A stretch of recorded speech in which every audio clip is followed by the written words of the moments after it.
Welcome along to matchday coverage today of Hibernian versus Celtic. It is SWPL Matchday Live.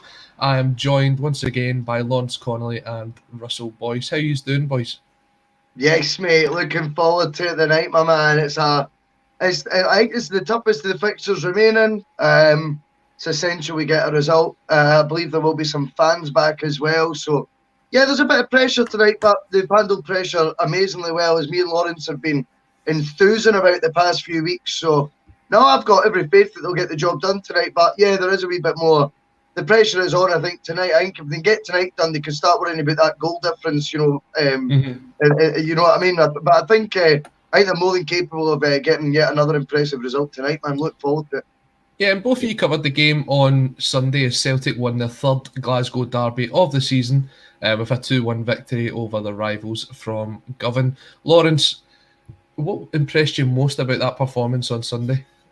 Wolves at Sarah Teagarden, we get married. Jacinta a bit off form, but I think just the organisation, the togetherness, grit, determination. I think Lisa Robertson, absolutely outstanding second half, and really pleased Sarah Ewens getting the winning goal, especially after missing the penalty against City. So, yeah, and even London Port, she looked decent when she came on. She didn't get much time towards the end, but I think she's going to be a big player for the future.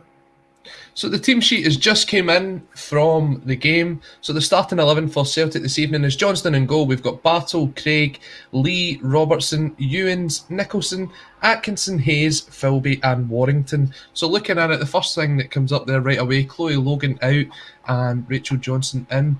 Was there anything picked up on Sunday? I didn't see that. Was there a bit of an injury? No, I think it was the mistake for the goal, wasn't it, Lawrence? It was one of those ones, and this is why, again, Fran comes over as Mr. Nice Guy and that, which is great. But you need to be ruthless as a manager. This is, cutthroat sport. At the final stages of what has been a season where they've done so well. There's so much riding on it now that perhaps, I'm not saying. I mean, maybe there is an injury. If there has been one, fair enough. But your first thought, you probably had the same as me, Lawrence, was it's a tactical change in the sense that there was a howler basically from the keeper at the weekend, and maybe it's just been that her confidence strained a wee bit from it. Although she did make a spectacular save 5 minutes after, so she doesn't seem someone that Logan doesn't seem someone that gets overly impacted when they make errors such as the one they did. But it does seem a glaring change in the team. I'd be interested to see if she's on the bench. Yeah. She is on the bench. Sorry, Lawrence, I'll let you come back in. Just to go through the bench, it's Logan, Jacinta, Donaldson, Clark, Pollard, Bowie and McGovern. On you go, Lawrence. Look, anytime Johnson's comes in, I think she's kept a clean sheet. So, I think it's 5 appearances, 5 clean sheets. So, Chloe Logan, it was a howler, but as Russell said, touched that one around the post to make up for it in the game. But, yeah, you'd be looking to change your keeper after something like that, I think. Johnson's not really done too much wrong when she's got a chance.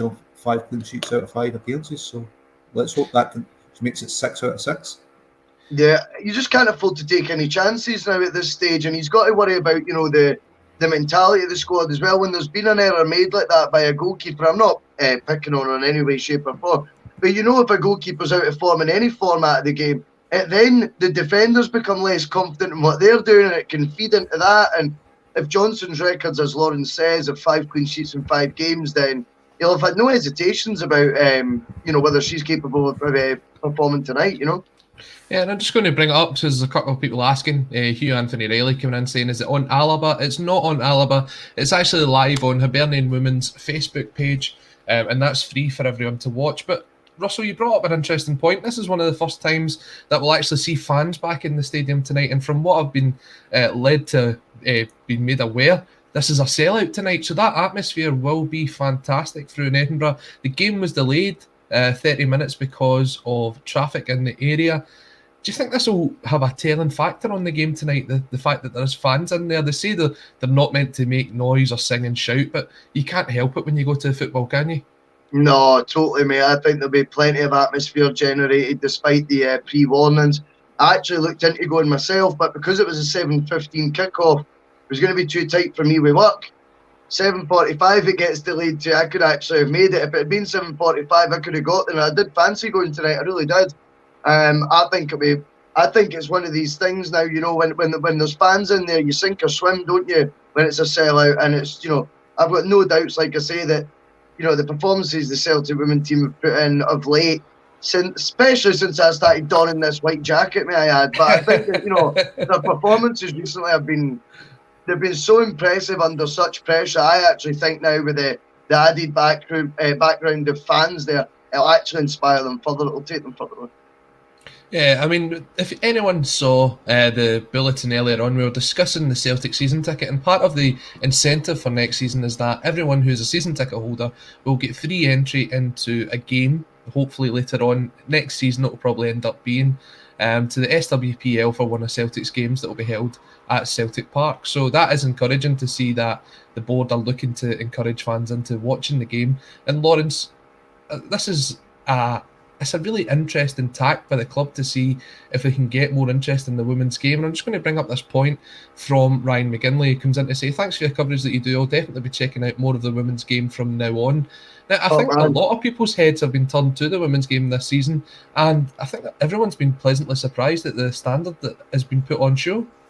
Yeah, definitely. Listen, we've got the Tesco pitch. I don't know what's going to be late, but it should be able to handle and playing at Celtic Park as well, which, you know, should be get bigger crowds. I know there's rumours that we were going to build that mini stadium at Barrowfield that we play out of, but, you know, what's the point of a Tesco pitch that's meant to be able to handle this number of games and not let them play their bigger games at Celtic Park? And I think that itself would draw crowds. You know, a lot of people might want to take along the kids or whatever, get, you know, experience, but without as big a crowd, but still getting to Celtic Park and seeing Celtic.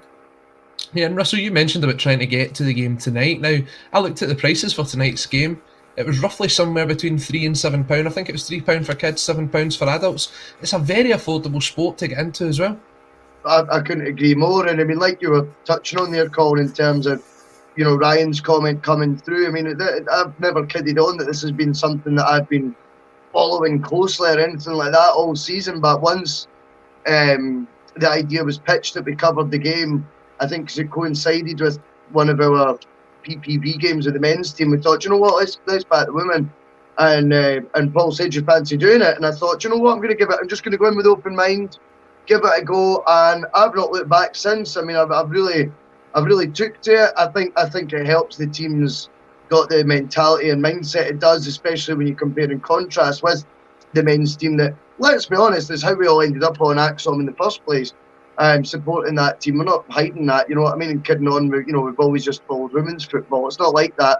But if you can watch this game with an open mind and not be able to fall in love with the desire, the commitment, the passion, not just from the manager but the 11 players in the park as well, then, you know, it's a strange mindset to have, because from what I've seen anyway, I've found it very easy to sort of, you know, go into the women's game and get right involved.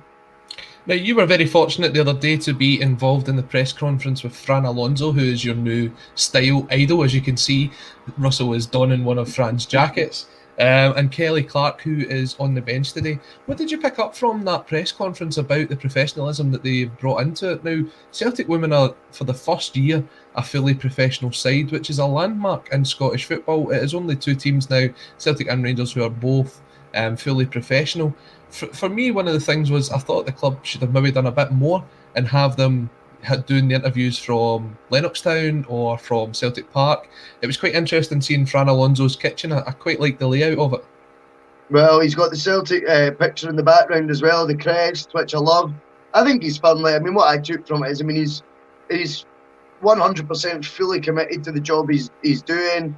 He has definitely got the Celtic bug. He is completely on board with the ethos that we'd expect from a Celtic manager. It's as simple as that. And when I spoke to Fran Alonso at the press conference, it's his warmth and his whole demeanour that comes over so well. You just can't help but think, you know, managers are so often prickly when they're getting asked questions, you know what I mean, in these sort of environments, and especially with a huge game to follow that they had against Rangers. And yet, instead, He's open. He wants the questions. He wants to enthuse about his team. You got the impression the press conference with him could have went on longer because he seems in his element in that situation when he's talking positively about the team that he's helping to build right now, about the future plans as well, and about the targets they've got going forward, whilst also being absolutely buzzing with what they've achieved so far. And Lawrence, how much of that has had an impact on the current run that the Celtic team are under at the moment? That's 10 games unbeaten now, 3 games left between now and the end of the season as they push not only for the Champions League spot, but potentially to stop Glasgow City winning another title. That sort of, having that manager coming in with a calming influence, but having that encouragement and driving the players forward, that must be such a good impact he's having on that squad.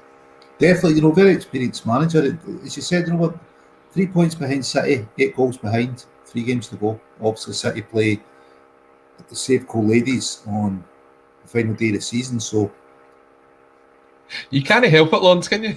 So I'm not too sure, but can rely on a favour there. But, Fran's definitely got them on, hasn't he? He's got them playing for each other. You can see they're a team. I suppose it's all that you can ask for any manager, that they make the team better than the sum of the parts. And Fran Alonso definitely does that, doesn't he?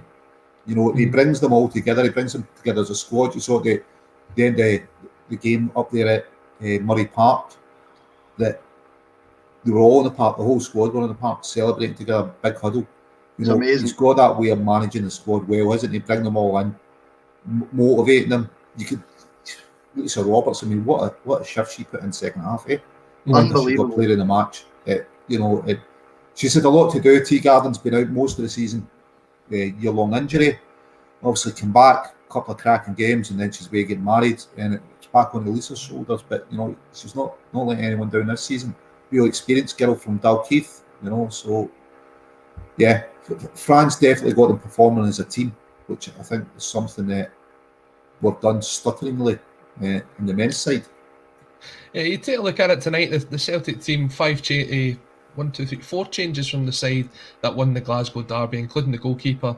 Craig, Nicholson and Atkinson come in. But it's the performances of Anna Philby that have really impressed me over the last couple of weeks. I think the young Welsh midfielder on loan from Spurs. And it's been announced today that, or over that last couple of days, that she will be leaving Spurs at the end of her contract. Looking at it, guys, do you think that's someone that Celtic should be looking to get in for next season, especially if they're pushing for those Champions League spots, pushing for the title, someone that adds something to the depth of the squad as well? I think she's been very impressive over the last 5 or 6 games. Well, yeah. I think, in my opinion, when it comes to that, it's someone that's already embedded into the squad, first and foremost. They're having impressive displays. If they're getting released from their contract, they're leaving the club that they're currently at, and they already have the know-how. And I think you're right. I think the whole squad's been really impressive, though, to be honest. We're singling out Robertson, particularly for that second half display the other day, which I thought was outstanding. But I've been so impressed with the centre halves. Kelly Clark came in, and it was like, Chloe Craig's on the bench. It's Chloe Craig tonight. Kelly Clark comes out, and obviously Hayes has been the constant there. And I don't think there's anything between the three of them. I think they're really, really strong centre-backs that have excelled. And it's been one of the reasons why Celtic have kept such low numbers in the conceded bracket. Do you know what I mean? In this amazing run that they're going on. Kiva Kieran, right back, Irish. Oh, aye. I know she's not playing, didn't play last game, not playing. She's been outstanding this season. Really solid defensively. Chloe Warrington as well, girl from Rutherglen Trinity High. Right through the ranks with Celtic. So it's looking good in that way we're developing players. They talk about bringing Philby in. We've done that with London Pollard, the 4th of Farmington. And really impressive kind of last 5-10 minutes. And Sunday, I thought anyway. I thought, I agree. Should maybe been on 10 minutes earlier, you could have seen her on the score sheet. I think when you look at it as well, it's not just the starting 11, it's the depth coming off the bench as well. As you say, Jacintha starts on the bench tonight. You spoke about London Pollard. You've got Rachel Donaldson sitting there as well, who can come on and make an impact. So it does show that there is depth in the squad, and I think that Alonso has had to reach into that, considering the amount of games that's been played thick and fast. This is, the 3rd game in the last 7 days or something like that. So even for a fully professional side, that's going to take a big impact. So the fact that we're able to make the 4 changes tonight, and it's still a very strong team that goes out there, I think that's a standard of the way that the squad has been put together. Now, Celtic play Hibs tonight. It is through in Edinburgh, and it is live on Hibernian Women's Facebook page, so do get involved in that. We'll be live at halftime and at full time as well. There's also some other games taking place in the SWPL tonight. Forfar are playing Rangers, and we just seen an update in the stats in the comments as well that says that is 0-0 with 30 minutes gone, so worth keeping an eye on that. And Glasgow City play Hearts. Now, as you mentioned earlier, Lawrence, it could come down to the last game of the season and a game between Glasgow City and Rangers. Now, when it goes for it, I think Celtic will need to do really well to pull back the goal difference, but that could have a massive sway in the Champions League positions. But really, you want to be getting into that game almost with it in your own hands, that if you keep winning those games, then you've got that spot guaranteed, and that starts tonight, doesn't it? Yeah, definitely, but the goal difference is something that, 8 behind, we've got 4 for Farmington to play. We've just taken London Pologlav, and tonight's the toughest game. Ladies football, it's not unusual to see some high-scoring games, so I think, if Rangers were to do us the favour, hopefully they will now have used that instead of Safeco, and I think we could easily have pulled the goal difference back in. Russell, do you think it's still an open title race, or is it really that push for the Champions League spot? Well, it was quite insightful when Natasha was basically telling us that I think Rangers had beat the Forfar team 11-0 or something like that. Not so.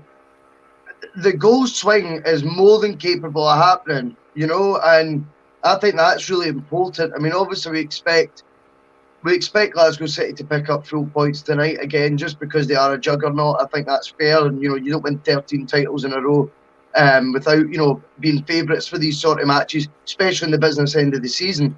But I certainly think if you can take it to the last day, and I don't know, because I think the rivalry between Celtic and Rangers and then Glasgow City, I think it changes the makeup of it a wee bit. I think it is a 3-way sort of thing it's going to be going forward. I think as much as we don't expect a favour or any of that, right, I actually happen to think when it comes to they cross the line on the pitch, I think that'll end up a really competitive match. I don't think they'll lie down at all. It's not the impression I get. I mean, they might regret it after the game if Celtic were to go on and do the unthinkable, but I still think as long as we can get the job done tonight, then you can just play with complete freedom, express yourself against Forfar, that there is an opportunity to take goals off them. It's happened this season, and just give yourself a fighting chance for that last day, and what a story it would be. Now, I've seen some reminiscent of Love Street, couldn't it? Say that again? Could be reminiscent of Love Street, couldn't it? Well, there you go, mate. Exactly. It's one of those things. I think that you've always got a fighting chance, and I think Alonso will be very much trying to keep their feet on the ground with that and focusing on the objective of now we're in the driving seat for Champions League football, make it.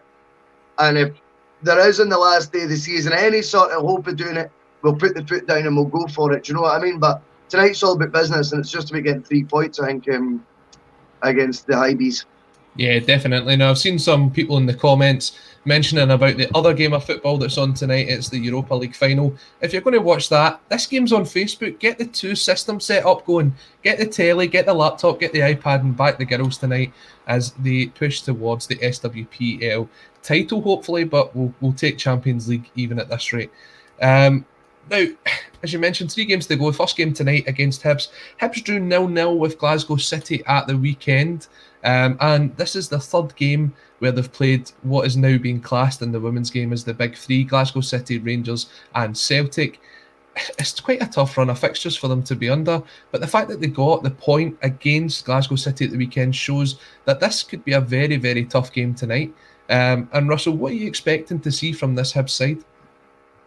Well, I think you're absolutely right. The run of fixtures they've had has been as hard as they could have had in the league, but I'm not sure. Did they not pick up points against Rangers as well? Did they lose? I think they've also picked up points against Celtic earlier in the season too. They're more than capable. You just hope there's a wee bit of fatigue creeping in now. Do you know what I mean? Because of, as you say, the close proximity of the games, you just hope there's a wee bit of fatigue maybe creeping in. And at the same time, I think as much as it'll be a competitive game, and Hibs probably want to be the best of the rest outside this top three that you talk of, or the big three that you spoke of. I think Celtic just need to focus on themselves tonight. I think there's enough evidence there for me that I've seen in the 5-6 games I've watched that they've got it up there to get the job done tonight. And it might not be pretty at times again. Our nerves might be shredded a wee bit again tonight, but I've got every confidence that, from what I've seen against Glasgow City and the Rangers thrice, I think they can pick up the 3 points against Hibs tonight, and give themselves the best chance possible for as high a possible finish as they can hope for, which of course would be numero uno. Listen, getting them third is probably best. They're 2 games without a win, Hibs. We're on form, we've got Fran's really got his motoring, and it's if you wanted to play them, I would have chose to play them third, so they're probably a bit not as fresh for the game. So yeah, I'm expecting us to win this. Then I think it's 4th and then Motherwell on the 6th of June. That's right. Yeah, so it's Forfar on Sunday. That game being played at K Park, so there's every chance that there might be fans in at that game as well. So if that is the case and you want to get along, take a look at Celtic FC Women on Twitter to see for the ticket availability. Hopefully there'll be some fans in to back the girls for the last couple of games of the season, with K Park being out with the Glasgow area. Falls into East Kilbride, I believe. So every chance there could be some fans there. Just like there'll be fans there tonight for this game, and if you are wanting to watch it, I'm going to keep repeating it just so people come in to see. The game is not on BBC Alaba tonight. The game on BBC Alaba is the Glasgow City and Hearts game. It is on Facebook it's Hibernian Women's Facebook, so definitely check it out. A couple of minutes to go before. Colin, what's this Alaba pattern? Is it not Alba? That's Alaba. Yeah, mate, it's the Gaelic pronunciation. It's Gaelic, yeah. Oh, but me shut up, man. every night's a school night, mate. It's all right. And I was like, what's he talking about Alaba for? It says Alba. But no, fair enough. Apologies to any Gaelic viewers. If you look at it how you read it, it looks like Alba, so I can totally understand it, but it's the Gaelic channel. We're still trying to work out if there'll be commentary on today's game, but that commentary will be in English, not in Gaelic, because it's not on Alaba. There you go, Russell. No worries. But in fairness, Gemma Faye, ex-Celtic keeper, sometimes does the commentary, doesn't she?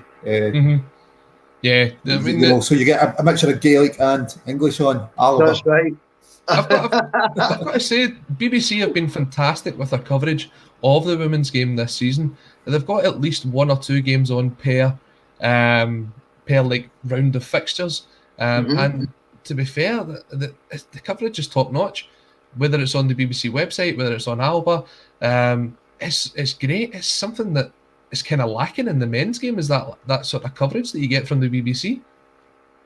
No, I couldn't agree more. I think the coverage this season we would all have been cheesed off with anyway, just because of the results on the pitch. But I certainly think there was more of a warmth about Scottish football when BT were covering the games, if I'm being honest. I think, in the men's side of things, I think it was, I don't know, it just felt like they were really putting in a graft for the game and were trying to promote the product. It's all just went a wee bit boring again, I think, this season in terms of the punditry, and it's hardly, Mr. Wisdom that they've got on as their main anchor either. He's not going to be on University Challenge anytime soon, is he? Do you know what I mean?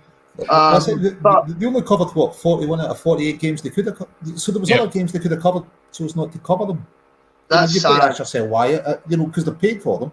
So why aren't they covering them? That's wrong.